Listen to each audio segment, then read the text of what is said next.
Good morning. Welcome back.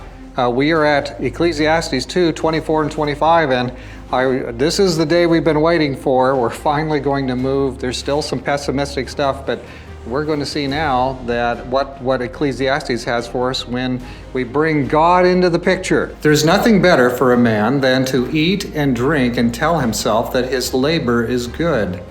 This also I have seen, that it is from the hand of God. For who can eat and who can have enjoyment without him?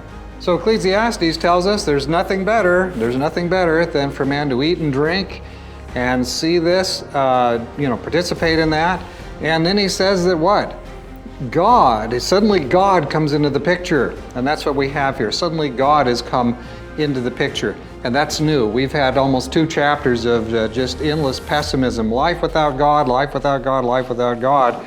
But here's, we're looking at this. We have what he says.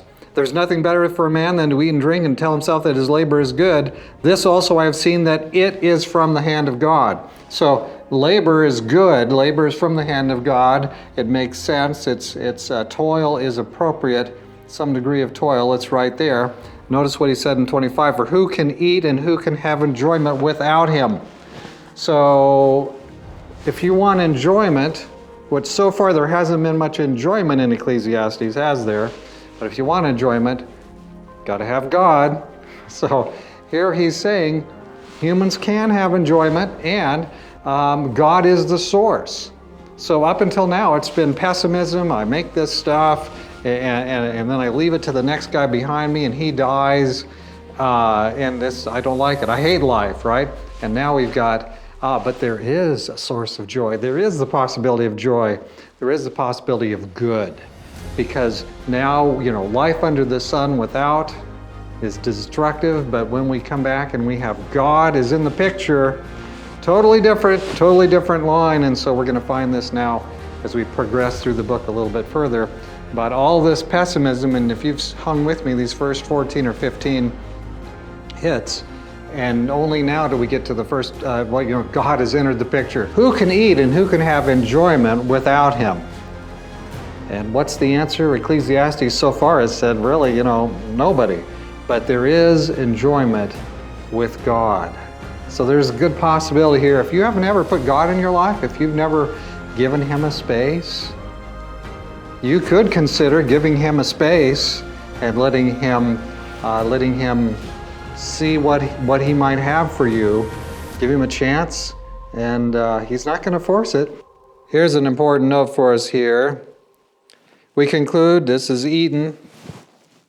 We conclude on exegetical grounds that 224 marks a turning point in the argument. Coherent exposition is possible if this antithesis is accepted. Having exposed the bankruptcy of our pretended autonomy, the preacher now points to the God who occupies the heavenly realm and to the life of faith in him. A new view of life appears. The under the sun limitation is left aside. In contrast, the hand of God is seen in human affairs.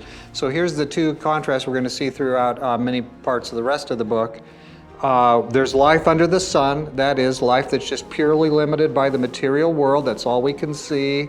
It's secular life. There is no God. We don't believe there's a God. There's that life versus the life in which God's hand is seen in human affairs. God hasn't left us to ourselves. God has beautiful pieces, and he has beautiful plans for us.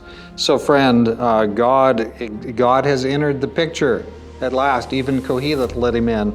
And there's some good news for us there at verse 24 and 25. And what might we add as our note? Well, thankful that God has entered the picture. And I think I can burn a few exclamation points on that, can't you? Yeah, finally, after all these pessimism, this darkness, God has entered the picture. So, there is good. Good is from the hand of God, and there is good. There is God, and this, we can peel away this totally darkness. Total darkness is unnecessary, and I can be in the light. And I'm going to use some more exclamation points. So yeah, we're moving into a better spot here. Now we're going to begin to get other stuff in the book, some more contrast. Now we're going to see a contrast. If up until now there's been no contrast, it's just been darkness. So some good news. God is actually real. Tomorrow we'll do chapter 2, verse 26 and carry on. But now we're kind of in a little better spot, a little better, as we're looking at Ecclesiastes.